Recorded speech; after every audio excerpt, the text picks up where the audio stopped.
Hey everyone, Zotac here, welcoming you to Game 2 of a Best of 5 series from the final of the Zotac Cup number 187. And this time on Frost, we've got spawning in the bottom left as the green Protoss, representing Germany and Planet Key Dynamics, we've got GunGFuBanDa. And GunGFuBanDa does have a 1-0 series lead currently over his opponent, spawning in the bottom right as the red Zerg, representing Team Acer and Canada, we've got Scarlett.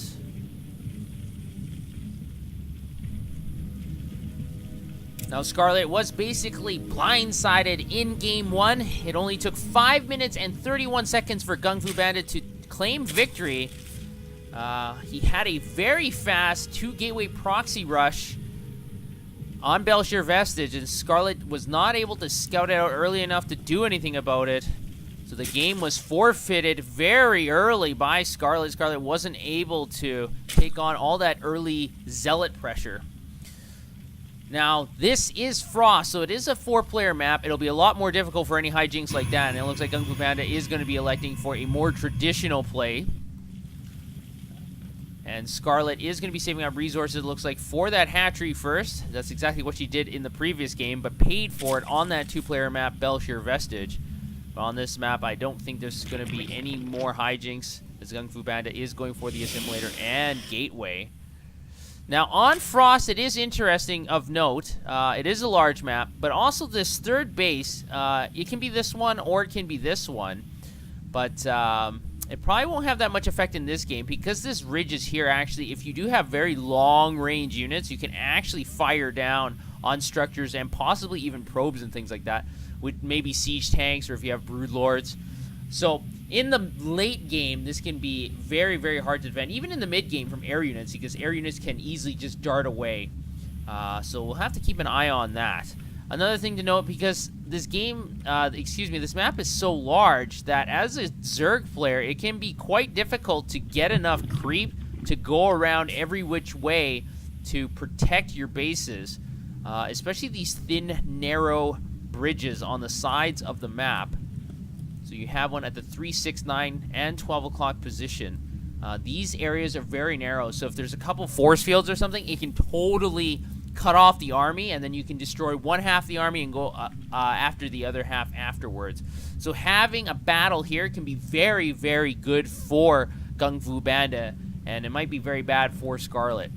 So it looks like Scarlett is going to be going for that early third. GunGFuBanDa has been able to scout it with that probe. So with that early third and no extractors, GunGFuBanDa knows that Scarlett is going for the economic game. Now, GunGFuBanDa has a few options himself. Now, he is going for that Nexus, but it wasn't really that fast.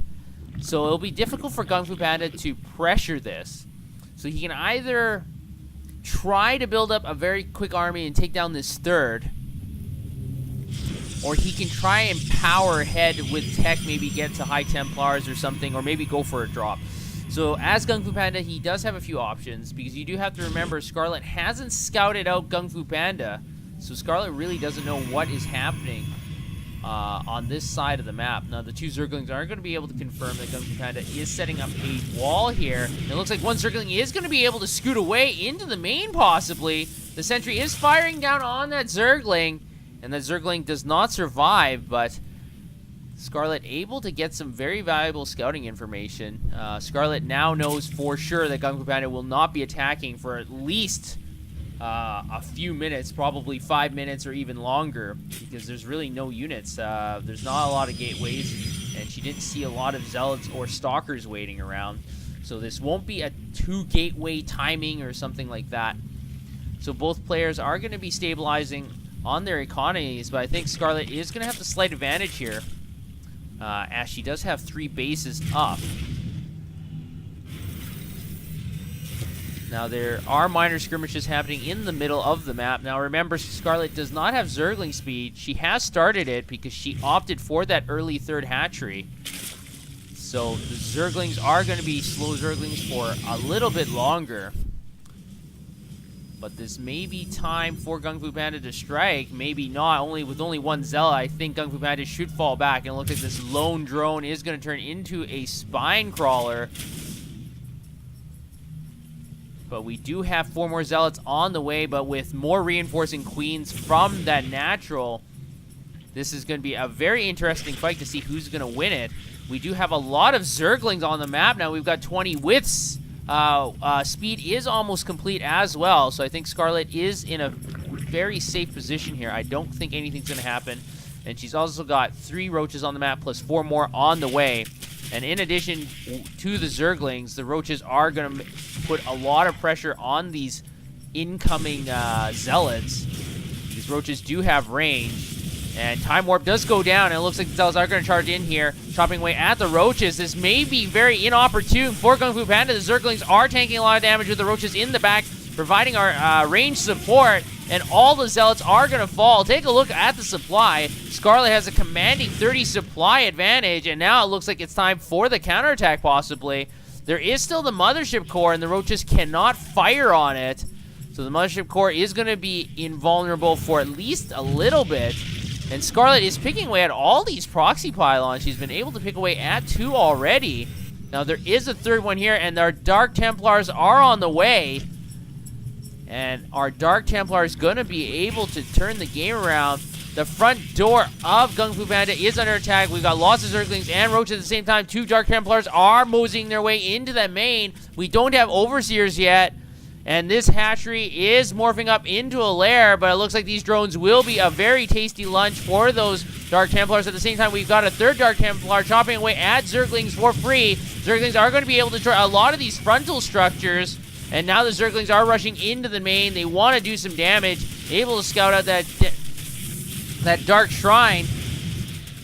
And the probes are going to have to skedaddle from that main base. At the same time, Scarlett's hatchery is not going to be able to morph into that lair, so there will be no Overseers. So these Dark Templars are going to continue their marauding times.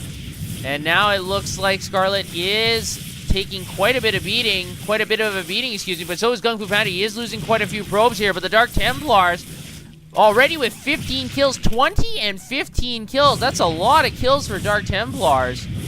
And it looks like Scarlett's attacking force has been neutralized.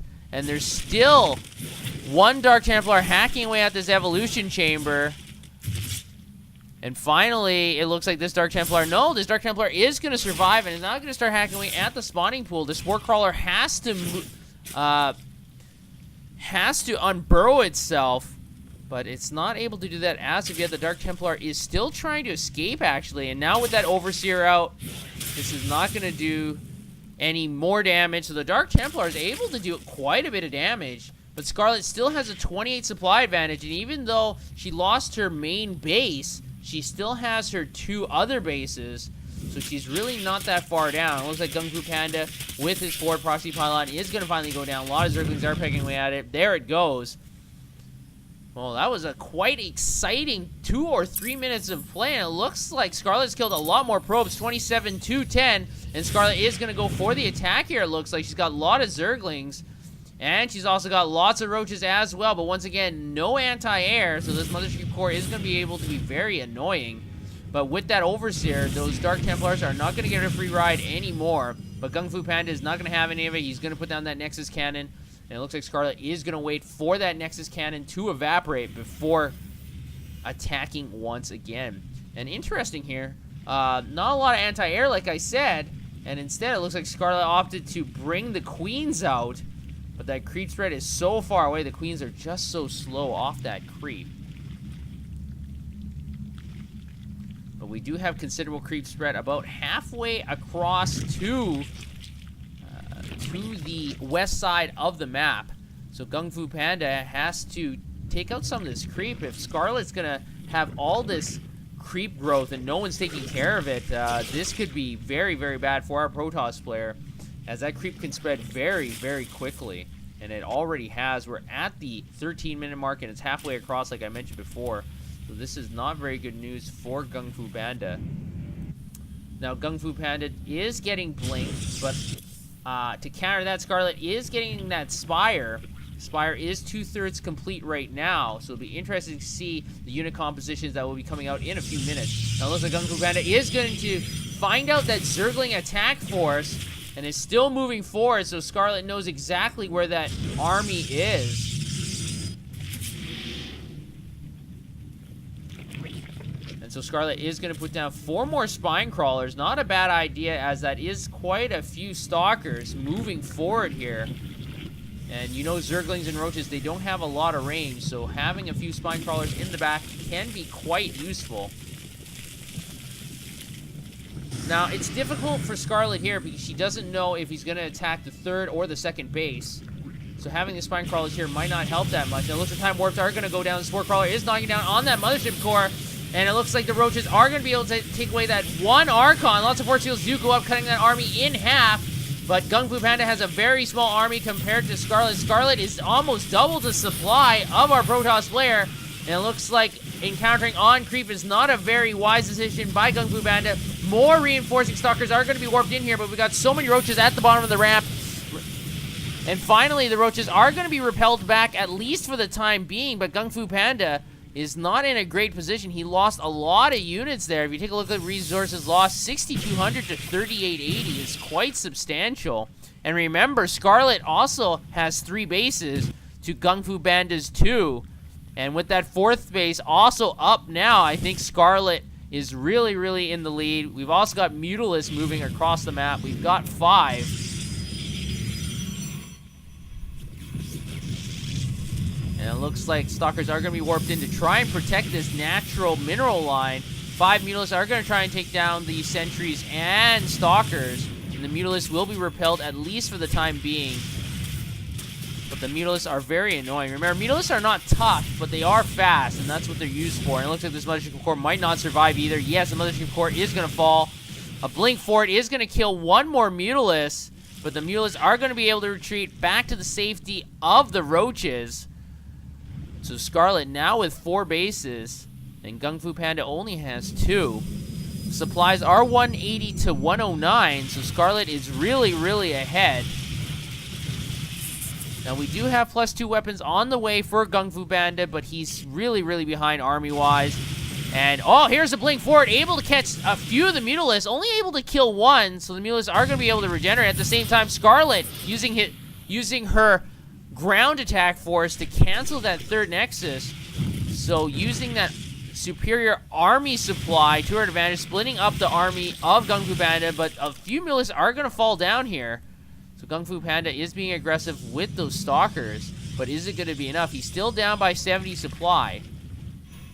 And he's going to have +2 weapons for a small amount of time before his Zerg opponent. It looks like Scarlett is just going to run directly into that main base, able to focus down on those probes. At the same time, there's a large attack force of Roaches and Zerglings, but some of the army is going to get cut off by the force fields. But the Mutalisks are still doing substantial damage, focusing down on that Dark Shrine, kiting away, trying to focus it down. And it looks like, yes, that Dark Shrine will finally fall, but a lot of Mutalisks are going to fall because of that. That Blink Fort is going to be able to kill 2 or 3 more Mutalisks. So Scarlett losing a few Mutalisks there, but I think Scarlett was just very happy to get rid of that Dark Shrine. Now she doesn't have to worry about hidden, invisible guys who cut your torsos in half. So I think Scarlett will make that trade any day of the week. Now Scarlett is still being very pesky with these Mutalisks, just attacking these stalkers at that ridge. Now you may be asking yourself, why is she doing this? There's a lot of structures here, so not a lot of stalkers can actually be here to focus down on these Mutalisks. Remember, air units do not really take up any space. You can clump them up. So in a lot of ways, they can do a lot of damage in a small area, but ground units always take up space.